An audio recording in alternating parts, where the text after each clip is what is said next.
Alright all, and welcome back to day 4 of the Leopardstown Christmas Racing Festival, and hopefully we can get as good a day tomorrow as we had today. A brilliant day for the selections. We put up 16 overall, 13 on the YouTube channel and 3 over on my Twitter page this morning, and of those 16 we had 5 winners and 5 places, only 6 losing bets, a profit of 20 points to equal stakes or around that, so that brings us to a profit of 21 points for the 3 days racing so far. We had a few short price winners in the likes of Rami in the bumper and Galliard Domanil in the maiden hurdle, both for Willie Mullins, both in the Donnelly Silks, but up to the long mile who won the Tim Duggan at 18 to 1. I know some of my followers actually managed to get on it bigger than 18 to 1, but 18 to 1 was the price I took and the price I got, so that will be the one that is being recorded. As I say, we're up to now 21 points of profit for the 3 days, and even though I've got a really busy day tomorrow with an awful lot of selections between all the cards, it does ensure that we will have made profit for the 4 days of Christmas racing, which is absolutely brilliant. This time last year it was an absolute bloodbath for punters. I had a terrible week at Christmas, so to come out washing my face already, and hopefully, if we manage to land another winner or two tomorrow with a bit of profit in hand, will be absolutely excellent. Starting off at Leopardstown with the 12.05, a notoriously tricky 2 mile 5 furlong Adair Manor Opportunity Handicap Chase.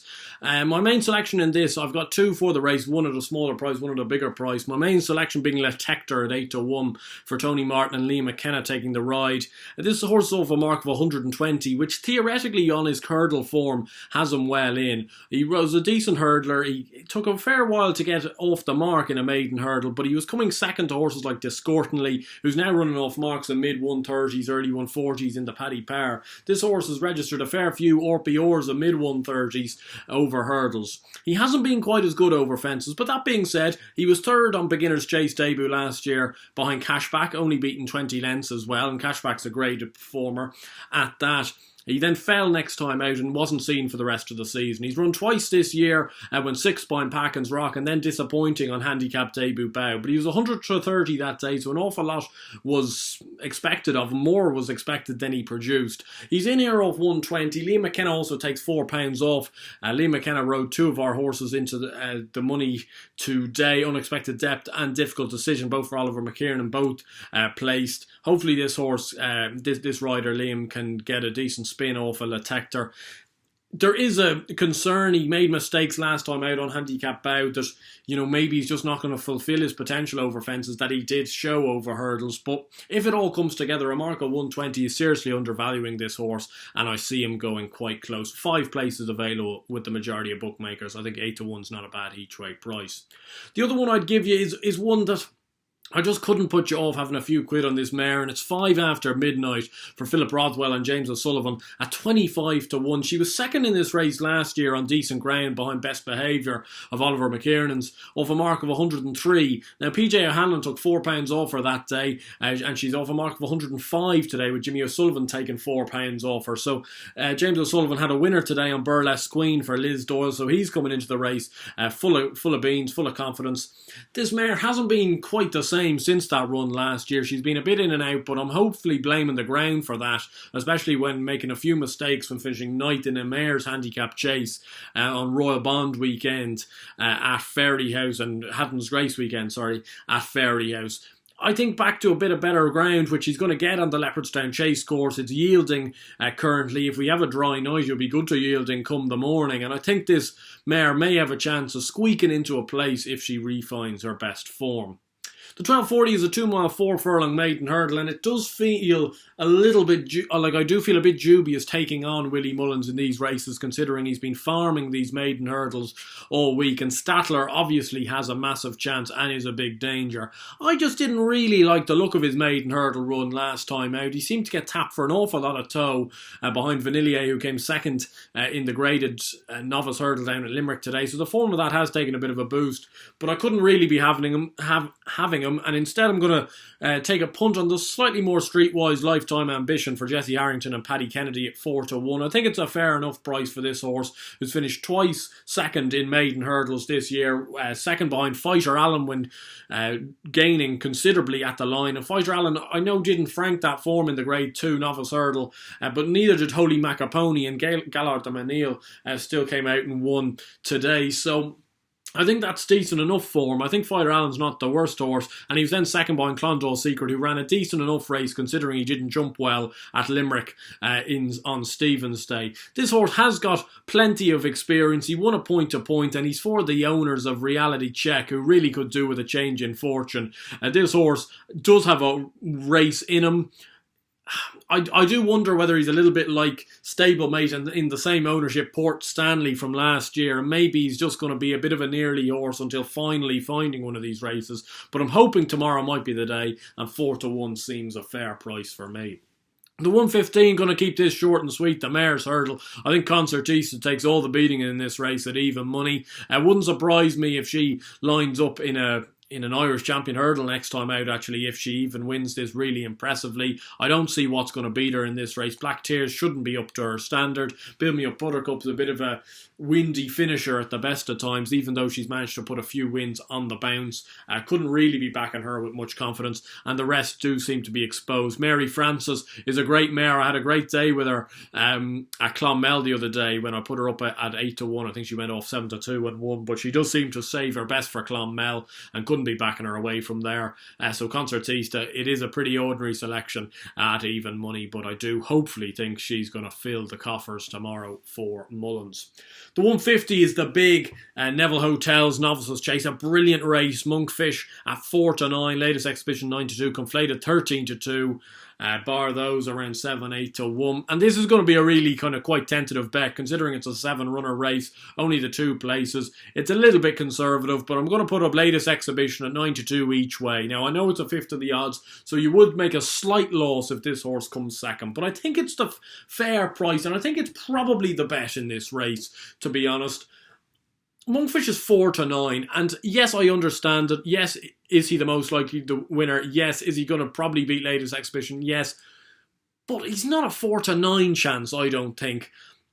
Considering he beat latest exhibition a flared nostril in the Albert Bartle. Now, as you well know, I've got just a personal affinity with latest exhibition, and I'm really hoping more than anything that he just runs a good race and runs a respectable race. If he finishes second to Monkfish running a good race, a little bit like Cedarwood Road did today behind the big getaway, I'd be more than happy with that. But I just want to cover my stake, or cover the majority of my stake, and at 9-2 I'm covering 4.5 out of 5 bits of my stake if he does come second. And I do think he's got the beating of the rest of these horses. It was great to see Paul Nolan get a winner on the board down in Limerick today. It's been a lean enough spell for the stable, but hopefully that will change things round, and latest exhibition must have a great chance tomorrow at least filling the frame. And I think he has a chance of maybe giving Monkfish a bit of a scare. I'm not for 1 second saying he'll beat him, but I think he might give him a bit of a scare.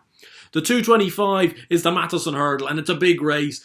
Especially now, with Epatante disappointing in the Christmas Hurdle, it feels like this race actually now means an awful lot, and whoever wins this could cement themselves as a really big Champion Hurdle contender. You guys know I've been on Saint-Ouen at 20-1 for the Champion Hurdle, and I'm really hoping he can solidify that hope as being the best Irish challenger for the race. He's 15-8 for this. I think it's a fair enough price. I'm hoping Mark Walsh has learned from last time. I think with the likes of Aspar Tower, Petit Mouchoir in the race, they should go a truer gallop than they did in the Morgiana last time. And he got found out really by a Mickey Mouse gallop, got caught in a pocket, didn't jump very well. I'm really hoping it's going to be a bit like Chacun Pour Soi, that quicker they go, the better his jumping is, the better he settles, and the better chance he has of winning. I'm hoping he reverses the form with Abacadabras. I think he's better than Aspar Tower. But one I'm not going to let fly without putting him up as a selection for this race as a saver is Sharjah at 8-1 each way. I think it's a fair price. This horse has won this race 2 years on the trot and has mowed me down 2 years on the trot. I'm learning my lesson. I'm putting him up as an each way alternative, and hopefully he might be mowing the rest of them down, but Saint-Ouen clear in the Matheson. The 3 o'clock is a 2 mile 4 furlong handicap hurdle, invariably a very tricky race. This novice handicap hurdle, actually it is. I remember backing Gallant John Joe to come second to Clash with the Titans a couple of years ago when I really thought Gallant John Joe would get the job done. I've got 2 for this race again, both each way prices. Starting off with Visionarian for Peter Fay and Kevin Sexton. Best price 15-2 is available. He was an impressive point-to-point winner and then went on to win a maiden hurdle on good ground. You're just not sure about this horse on really soft ground, but I'm really hoping it won't be bottomless by tomorrow. It seems to have held up pretty well this week so far at Leopardstown, and I hope tomorrow will be no different. He was second behind Railway Hurricane, only beaten a length and a half last time. Railway Hurricane's now rated 131, and Visionarian's in here on his handicap debut of 120. I think that's potentially leniently treated. Peter Fahey's been in alright form. Kevin Sexton riding this horse. I think he should go close and could be an improver in this field. Another one that I do believe could be an improver is Premium Package for Henry de Bromhead and Sean Flanagan. I know de Bromhead has the favourite in this race, Gabby's Cross, for Rachel Blackmore, who have actually backed the last twice. But just thought he was a little too skimpy at 7-2 for my liking, considering he only just crawled in front of Debouché last time out. Premium Package at 15-2, I think, is a good each-way play. He won his maiden hurdle up at Down Royal, I believe it was, by 5 lengths, beating I'm on Snap. Now, that was on good ground, and I'm on Snap's not a great horse, so the form of that leaves a bit to be desired. Went to Listowel, though, for the Harvest Festival and came third behind Ballinaboula Steel and West Cork Wildway in a 3-mile handicap hurdle on soft to heavy ground, showing a bit of an aptitude for that ground. Just got mowed out of it late. West Cork Wildway's gone on to win since over 2 miles, and this horse is now running running at 15-2 off a mark of 125. I think it's a fair price yet again, and I hope he'll be hitting the frame. I think that's another 5-place race, so do make sure you get on those each way prices. The 335, going to be keeping it short and sweet here. Hollow Games. Hopefully, if we've had a poor day and we need bailing out, Hollow Games will do it for us in the last 4-6. It's a poor enough price. Not a price I recommend going full in on, to be honest. He's the type of horse you'd back if you've had a good day. You'd probably leave it and see it win. But he's my selection for the race. The Bangor Doyle form looks to be rock solid at the moment. Should win.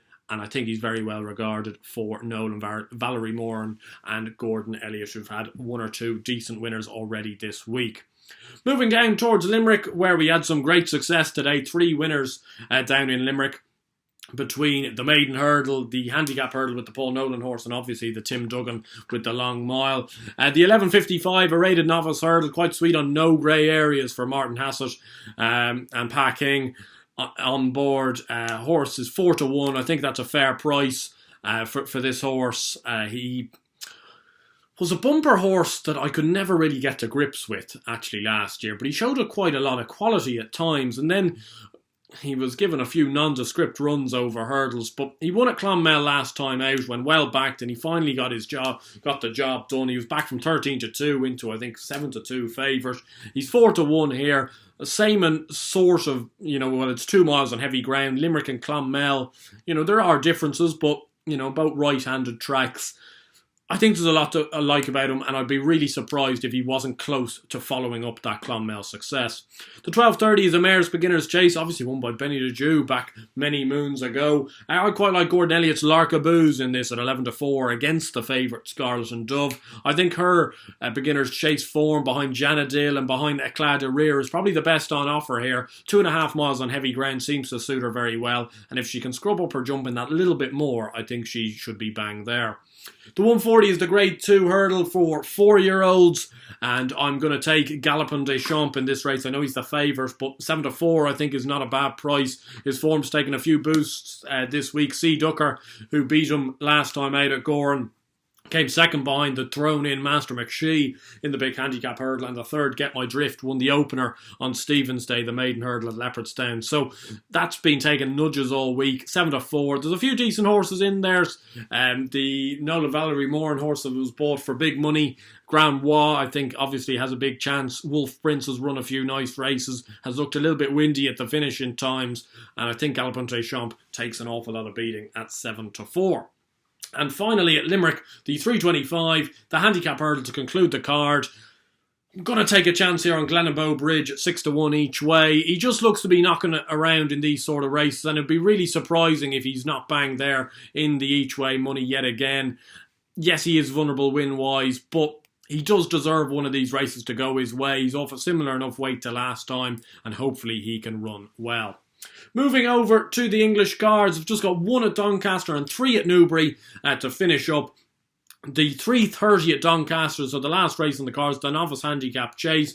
I'll be taking Edwardstone at 7-2. I think he's quite interesting in this. Obviously 5th in the Supreme last year. He's in a novice limited handicap. I think he has to go close if taking defences as much as one thinks he should. 7-2 I think is a bit overpriced. Moving to Newbury, the 1:30, probably my next best of the day here. Sevarano at 10-3, a horse I love. He jumps fences as if they're hurdles. He seems to really be showing his best over fences this year. 2 from 2, winning a race at Sandown and then absolutely dotting in a race at Exeter. He's gone up for that race, obviously, because he won by 20 lengths or so. But 10-3, I still think there's improvement to come from him. I still think he's a graded horse over fences, and it'll be interesting to see whether he can defy this handicap mark. The 2:40, the big staying handicap chase. I take a chance each way on Redford Road at 8-1. I think he just needs a big test of stamina. His 2 runs over fences so far have been over 2.5 miles, now stepping up to 3 miles. He ran all right in the Bartlett last year. He also won a 3-mile novice race at Cheltenham at one of the, I think it was the January meeting, when he beat Champagne well. That's not bad form, especially considering he's now off a mark of 132 over fences. That should be exploitable at some time, and I know he probably hasn't looked like the most natural jumper of a fence so far. I think the longer trip should suit. And we're waiting for the 3:15, the Shallow Novices Hurdle, for my nap of the day. And my nap of the day is Bravemansgame at 85-40. One of the more peculiar prices, but he's my nap of the day. He's got a fair bit to do now to beat Stargate, who's obviously a very good horse, but this Bravemansgame, he was so impressive last time out at Newbury. You couldn't not love it. Back over the exact same course and distance. Has to show he goes on this softer ground. He's won the last twice on better ground, but he's a big horse. He should be able to get through it. I think he's got a big each-way chance actually in the Ballymore, especially now that Appreciated is probably going towards the Supreme. And if he has a chance in the Ballymore, he really has to be winning this race and putting these horses away. So Bravemansgame, my nap of the day. Anyway, I hope you guys did enjoy this video, and if you did, please do give it a like and subscribe to the channel down below. And of course, let me know if you had any success today from your own bets or from following my bets. If you followed mine in, you should have had a good day if you'd backed them all. So hopefully you did, and do let me know if you have before. And until next time, which will probably be a review of the Christmas Festival alongside probably a Cheltenham Festival anti-post update. I hope you stay safe, stay well, have a good last day of the Christmas meeting. Really do enjoy it, savour these great days, and I'll see you guys then for a Cheltenham Festival anti-post update after Christmas. Best of luck, cheers.